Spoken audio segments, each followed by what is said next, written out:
Who lives and who dies? An almost impossible choice. With hospitals overwhelmed and unemployment skyrocketing, it's a decision society is being forced to make. I'm Imran Garda, and today on The Newsmakers, we look at the ethical dilemmas brought on by COVID-19.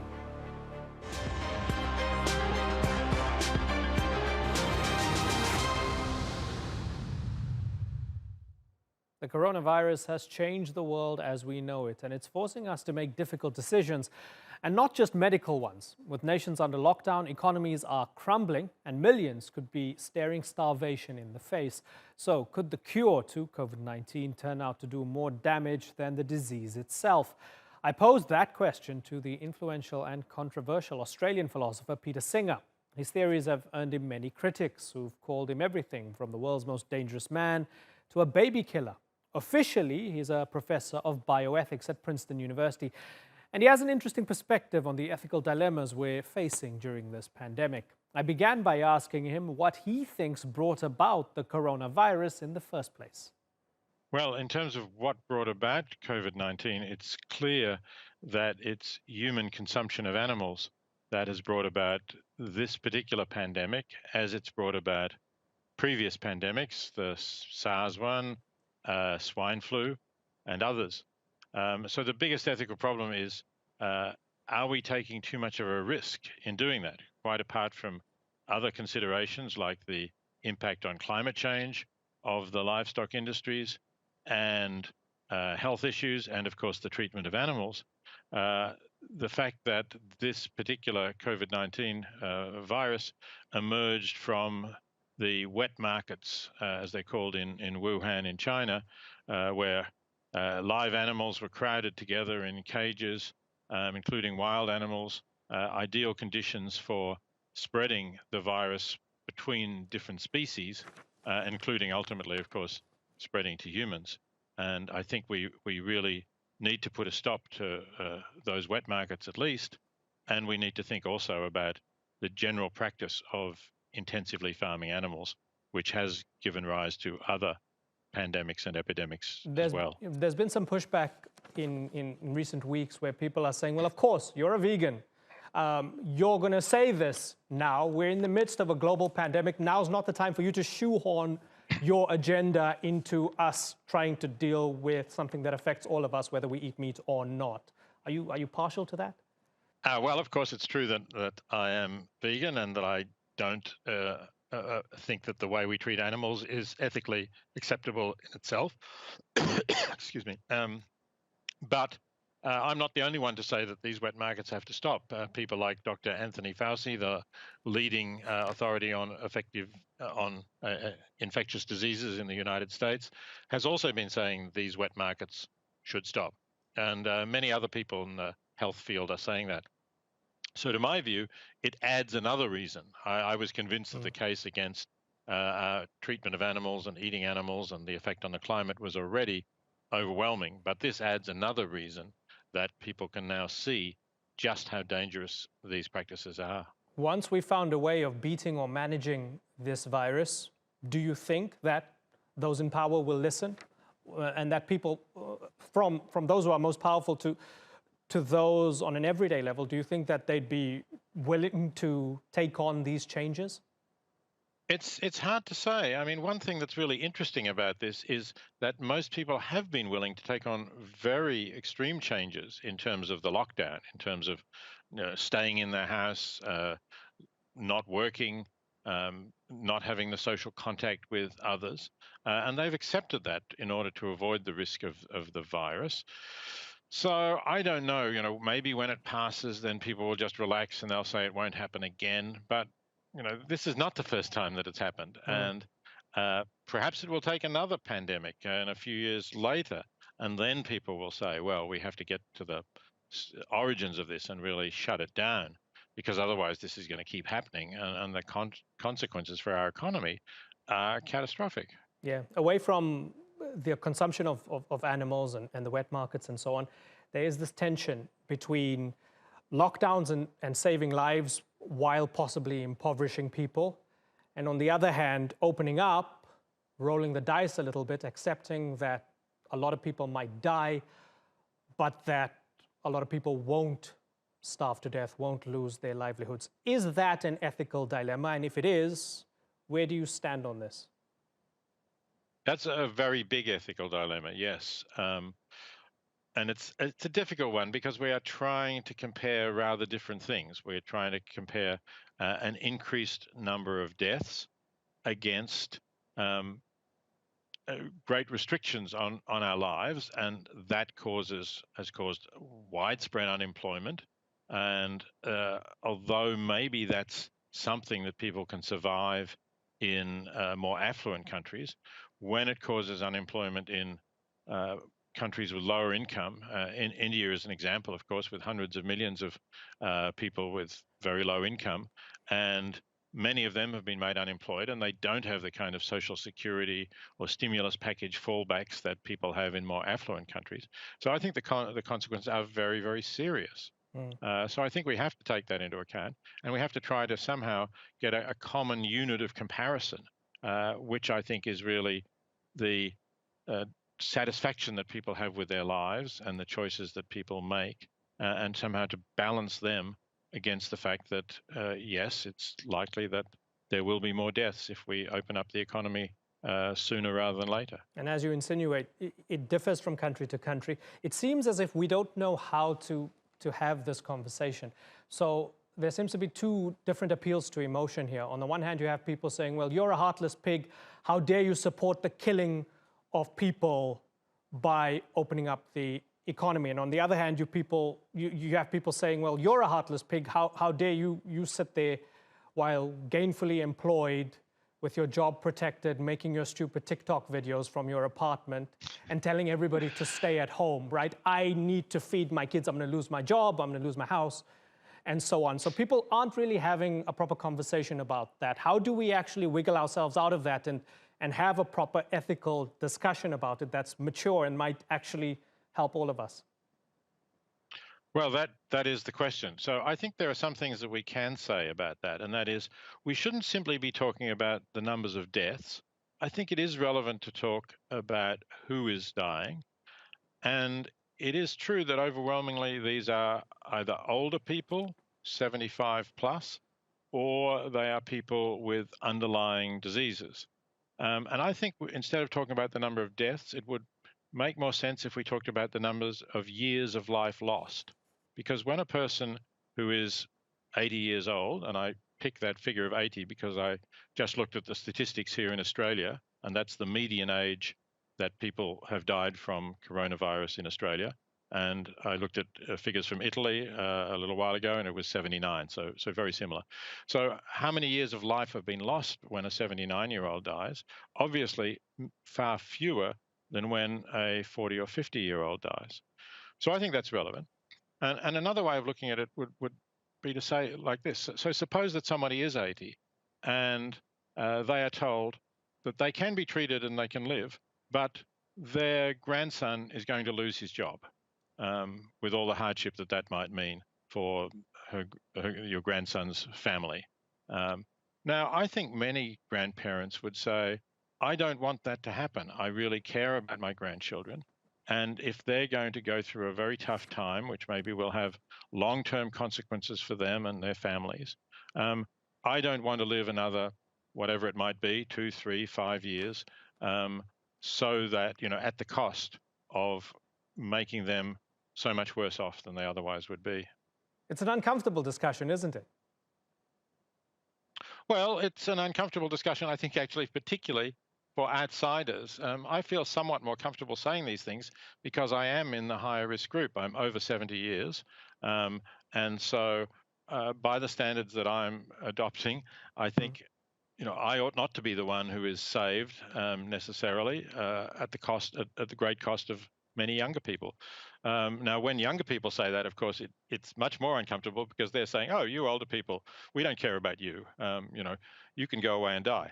And it's very hard to say that about somebody else. And I'm not minimizing the fact that people 70 plus are dying. That is sad, and of course, they would like to live a few more years.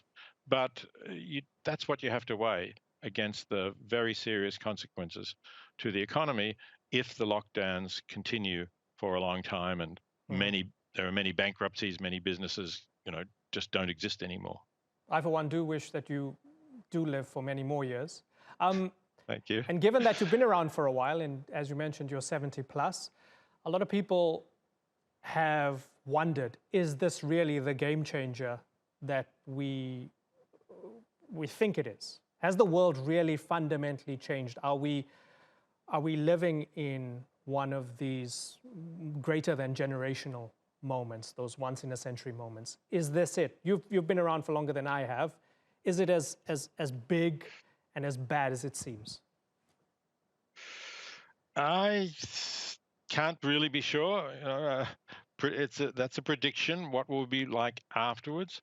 But I think some people who think that there's such a dramatic and permanent change are fooling themselves to some extent. I think many people, for example, in the United States, are saying, "Oh, we're much more into the collective now, into the general good, and less into individual rights, and that's going to change America because Americans have accepted restrictions on their liberty that outside this particular context you might have said they would regard as unconstitutional."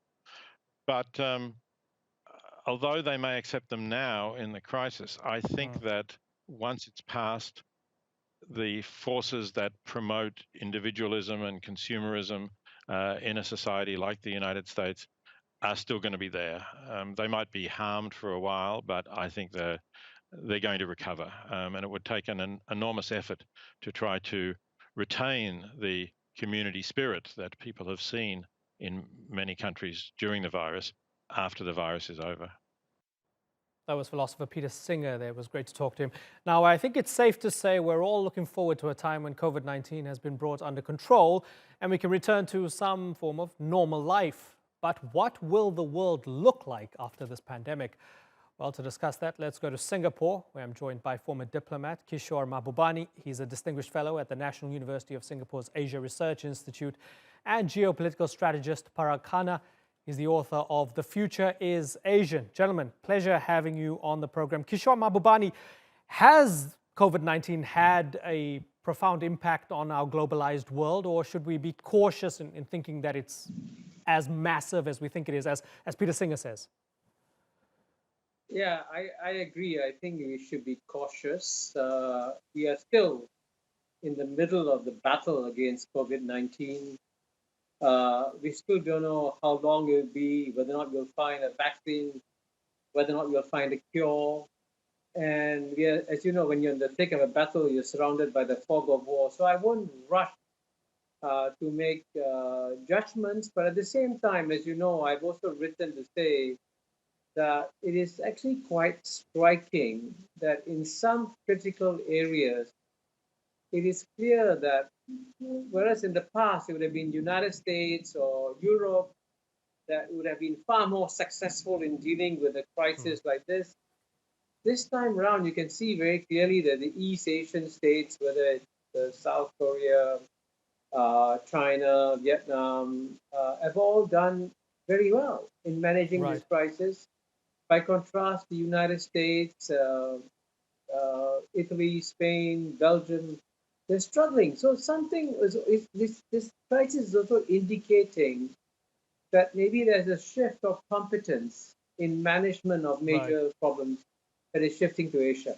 Yeah, Mr. Mahbubani, all things considered, if we trust the numbers, and maybe I'm injecting some bias here by even saying that if we trust the numbers when it comes to China and so on, and I'm very aware of that, but if we trust the numbers, all things considered, if we look at the way the US has done with the horrible numbers and the way China has seemed to have this under control, does that give us an indication of where the two are in terms of them as powers right now? I would say their management of COVID-19 certainly just gives one indication. But you know, the relative shift of power between China and the United States is due to far bigger structural forces, which I talk about in my latest book, Has China Won? And just to give you just one statistic, in 1980, in purchasing power parity terms, China's GNP was 10% that of the United States, 10%. And by 2014, it had become bigger in PPP terms. Now, everyone is very surprised by this shift, but of course, I always emphasize that if you look at the longer history of humanity, from the year 1 to the year 1820, the two largest economies of the world were always those of China and India. So now to see the return of China, India, and the rest of Asia is a perfectly natural phenomenon. But of course, the world hasn't got adjusted psychologically to this new world that has emerged with the Right. return of Asia. Parag Khanna, the last time we spoke, we were talking about your book, The Future is Asian. Has COVID-19 proven to you that the future is Asian? Has it sort of fast-tracked what was deemed to be the inevitable? Well, it's very nice to see you again, Imran, and thank you for having me on the program. And it's a special honor, as always, to be in the company of Kishore and for both of us to have been preceded by the great philosopher Peter Singer. Let me say I certainly agree with what Kishore has said. So let me just add to that. And as Kishore said, there are structural forces involved. So one should not view each and every instance or event, such as the pandemic or the trade war or the financial crisis of 12 years ago, as somehow the big turning point. These are cumulative events. And the response to the pandemic, the success of Asian societies and economies and polities in managing the pandemic is just one further data point in this direction. You hear Chinese people saying, well, I'm very glad that I'm in China. You even hear some Westerners or expatriates who live in China saying, I'm glad I'm in China and not in my home country, whatever that country may be, with a special irony if that country is a European country or the United States. So that message gets reinforced. You have the Asian students who are no longer even allowed to return to the campuses of Australia, the United Kingdom, Canada, or the US in the coming semester. And this is going to mean that they will remain home and no longer even potentially build those bonds or allegiances that they may have in previous periods to those countries. So I think that, again, this will be just one further data point, an important one, no doubt, in this broader direction of growing Asian confidence. And I just want to add one more point, because as Kishore pointed out, the range of regimes that in Asia that have responded well to this pandemic include the systems like China and even the full democracies like South Korea, territories like Taiwan and South Korea and Singapore. So let's be absolutely clear that it's not about having to be a dogmatic authoritarian state or anything of the sort. Everyone must be absolutely clear about this wherever your viewers are around the world, that more people actually live in democratic states in Asia than the rest of the planet. So this is not about hierarchy. This is not about Confucianism. This is not about being authoritarian like China, right? The states that have done well do so because actually, to a large degree, especially in the case of Singapore, Taiwan, Hong Kong, and South Korea, it's actually they are very transparent governments. They level with their people. They learn from experience. They have first-rate civil service organizations, and those are the virtues that have been extolled by Western political philosophers since time immemorial, and most certainly in the last 1.5 centuries. Asians have been doing that. So I want to be clear that no one around the world mistakes Asia's success in some way for aping or mimicking China, because we can have a very serious debate about to what extent China has, erred on the side in a way, in some ways, betrayed the world in partially in its mishandling of the situation. But let's be clear that the regimes that's a really good point. Praising, right? Not China. So, I mean, I think everybody is in consensus here that you don't. There's proof that you don't have to be authoritarian in order to pull this off well, and democracies are doing it well. However, Kishore Mahbubani, the longer this continues, the longer we have lockdowns, the less opportunity for people to travel, to migrate, the more people lose their jobs. It seems to be almost like a scientific formula, not just a social scientific formula, that invariably leads to closing up, nationalism, blaming minorities, kind of ultra-nationalism, less globalization, less wanting to be a part of a greater collective of nations. Do you fear that might happen in the coming months? Well, I mean, it's certainly possible. You can't rule that out. But I would say that the genie of globalization has been let out of the bottle, and you cannot put it back in. So today you don't have 7.5 billion people living in compartments that are separated from each other. And just about today, as you know, virtually every person on planet Earth has some kind of smartphone, which gives him or her access to what is happening around the world. They have all heard of the beauty of Istanbul, for example, of Machu Picchu, of Angkor Wat, and where I was in the Antarctic recently. And the desire to go out and see and experience the world, the demand has grown up so much. And if you look at, for example, in the first 2 decades of this century, 21st century, the aviation traffic trebled, went up 3 times in 20 years. And that trend is going to carry on. So there will be, of course, a temporary lockdown, a temporary close down. But when this is over, I expect the world to bounce back much more strongly and carry on in the way that it used to. But of course, there are some qualifications. Right. We are, as you know, in the middle of a major geopolitical contest between the United States and China, which again I've documented in my book. So that geopolitical contest will create some fractures, some ruptures. It may cause countries like Turkey to choose: do you buy Huawei equipment or not buy Huawei equipment? You'll find that's a very major choice for you to make. So there'll be disruptions like that. But the overall trend of the world cannot be shattered. In fact, I always say today, you look at the 7.5 billion people in the world. In the past, when they lived in 193 separate countries, they were living in 193 separate boats. Today, they all live in 193 separate cabins on the same boat. We are all on this global boat. That's what COVID-19 has proven. And we can't get off this boat. Right. So humanity has to come to terms with the fact that we now live in one world, one global village, and we have to find ways and means of working together. Parag, for those who fear that we might have a repeat of the 1930s, rising fascism and so on, is our world so fundamentally different that would be impossible? If bad things happen, yes, they might happen, but they'll happen in a more globalized way, not in the way they happened in the past. Is that how you feel as well? I find these analogies highly, highly imperfect, and I would err on the side of considering them rather dubious. It's very easy to find an echo or a parallel in a previous era and to say that this is exactly like the 1930s. And let's not forget that just before World War I, we had passport-less globalization and so forth, and international capital markets, but then it all fell apart. We have to also qualify not only historical analogies, but the geography of these analogies.